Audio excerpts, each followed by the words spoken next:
cool fall morning air. I was excited to play with my mom. I went to go wake her up, but she didn't. My dad then called 911, and little did I know, my whole life was about to change. Ever since then, I have watched others grow up with their mom and seen how they talk to their mom.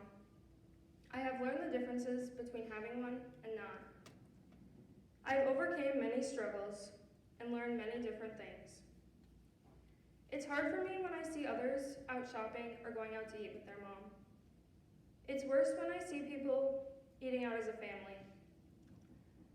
My brain is always like, I wish I could do that, but I can't.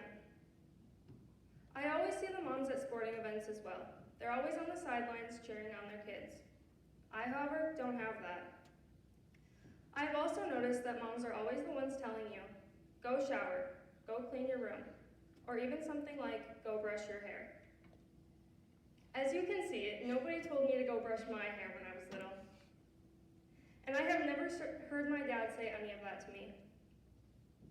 As I go through life, I am slowly realizing these normal everyday things as I watch the people around me. Whether it be death, addiction, or maybe just absence, some of you may have similar stories to me. Whether your mom is not around, or maybe she's just around sometimes, whatever the case may be. Back in 2020, the U.S. Census Bureau stated that globally, 23% of kids under 18 live in a single-parent household. And 14 million of those kids live with a single mother, and only 3 million live with a single father. One of those kids is me. I also learned from a Parents Plus Kids article that 15% of single-parent households are fathers. And some of my friends told me that your mom is like a built-in best friend. She gets on your nerves, but she is always looking out for you and wanting the best for you.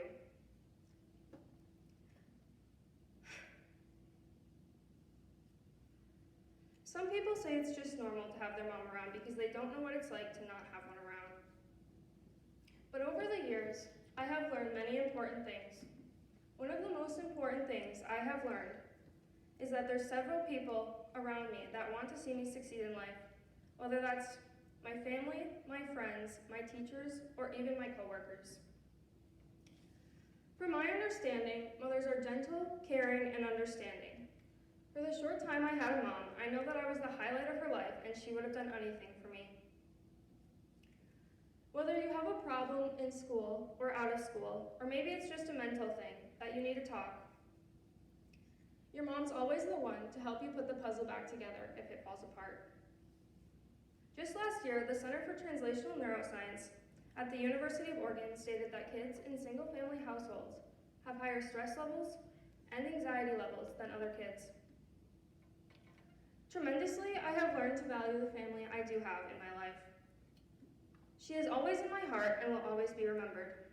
But learning things without her came with a few struggles.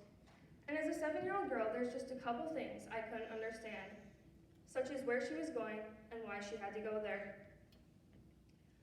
She was a pretty healthy 37-year-old woman, and all of a sudden, people I didn't even know would come up to me and say, "Sorry for your loss." And my dad and I would receive several letters in the mail, telling stories about her.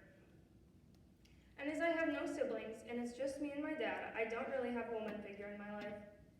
And there's a few things my dad just doesn't understand, like sending a simple text message or pressing the end button after a phone call. He leaves many long voicemails with people just talking in the background, or maybe just TV sounds. I'm not totally sure, but you get the point. And as all my teachers know, he doesn't know how to send an email either. So those are a couple things he just doesn't understand. But there's also girl things he just doesn't understand. And I would have gone to my mom about them if I could. So instead, I found myself online looking up the what ifs and how to's. As we've all gone through puberty, we all know those awkward body changes we go through. Boys, you probably wouldn't go to your mom about those things. But naturally, as a teenage girl, I would. I got my period and I didn't know what to do. I only knew what it was because that awkward talk we got in 6th grade back at Washington.